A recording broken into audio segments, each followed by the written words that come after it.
अस्सलाम वालेकुम नाज़रीन, आपका मेज़बान अनिल मसीह आपकी खिदमत में हाज़िर हुआ है। आप देख रहे हैं पेशावर रंग यूट्यूब चैनल।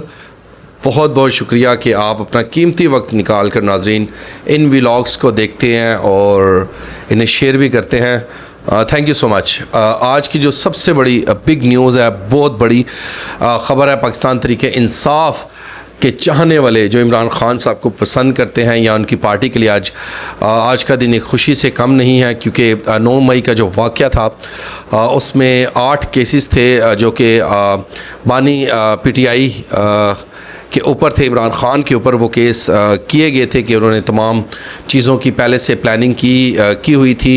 अलबत्ता वो तमाम केसेस में ज़मानत मिल चुकी है, लेकिन ये ज़मानत मिल चुकी है, अभी तक मेरे ख़्याल से ट्रायल बकाया हैं और अब इसके अलावा कोई केस भी नहीं है इमरान खान के ऊपर कि उसे मज़ीद जेल के अंदर रखा जाए। अब देखते हैं कि इसके पस मंज़र कौन है और कौन वो ताकतवर लोग हैं जो ये नहीं चाहते हैं कि इमरान खान बाहर आए। आप अपनी राय कमेंट सेक्शन में नाज़रीन दे सकते हैं।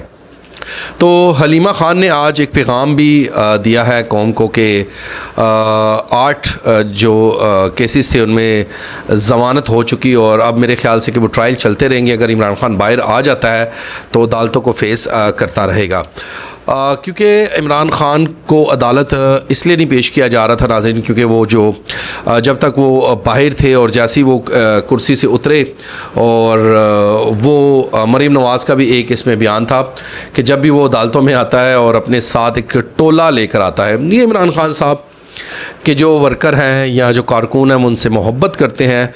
तो मेरे ख़्याल से कि जब नवाज़ शरीफ की भी हेयरिंग चल रही थी और अदालतों में वो भी पेश हो रहे थे, क्योंकि वो कम ही पेश हुए हैं, बाकी वो तो इस मुल्क को छोड़कर चला गया था और मेरा कप्तान और आपका कप्तान वो डटा रहा और पूरे 2 साल गुजर चुके हैं, वो जेल के ही सलाखों के पीछे है।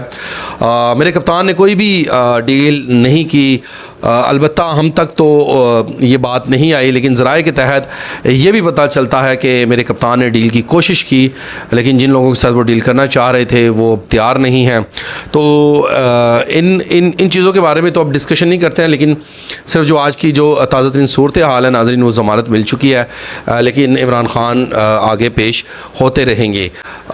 दूसरी एक चीज़ है कि जैसे ही ज़मानत मिली है या कोर्ट ने उन्हें रिहाई का हुक्म दिया है, तो अब देखते हैं कि वो कितने टाइम तक बाहर निकलते हैं, या वो निकल पाएंगे या नहीं निकल पाएंगे, या नहीं नया कोई केस उन पे ऊपर आता है। मेरे ख्याल से इमरान खान की इन 8 केसेस में जब ज़मानत हुई, अगर इमरान खान बाहर निकलता तो सबसे बड़ी प्रॉब्लम्स जो फेस करना पड़ेगी वो है पाकिस्तान नून लीग, क्योंकि मरीम नवाज़ अभी एक जापान का दौरा भी करके आई है। अब वो दौरा अब कामयाब था या नहीं कामयाब था, ये तो नाज़रीन उस दौरे की वापसी पे ही पता चलता। लेकिन मरीम नवाज़ साहिबा ने जो ये कहती है मैं सबकी माँ हूँ, और उसने पहले से ही डंडोरा पीटा स्टार्ट कर दिया था, वहाँ पे ही थी और अखबारों की जिन्नत बन चुकी, सोशल मीडिया पे टॉप ट्रेंड पे चल रही थी ये न्यूज़ कि जी दौरा कामयाब हो चुका, और दौरे में 40 से ज़्यादा लोग शामिल थे। और मेरे ख़्याल से 2 किस्म की रिपोर्ट सामने आ रही, एक 16 करोड़ की और एक 32 करोड़ की कि जी ये टोटल ख़र्चा हुआ है। तो इमरान खान के बारे में आप क्या राय रखते हैं कि इमरान खान कब तक बाहर आ जाएगा? और मज़ीद कल सियासी पर्सनालिटीज़ से भी पूछने की कोशिश करेंगे, उनका भी मौक़िफ़ लेंगे कि क्या अब इमरान खान कब तक वापस आ रहा है। वीडियो को ज़्यादा से ज़्यादा शेयर कीजिएगा, कमेंट सेक्शन में अपनी राय ज़रूर दीजिएगा। अब तक के लिए इजाज़त दीजिएगा। आपका अपना मेज़बान अनिल मसीह।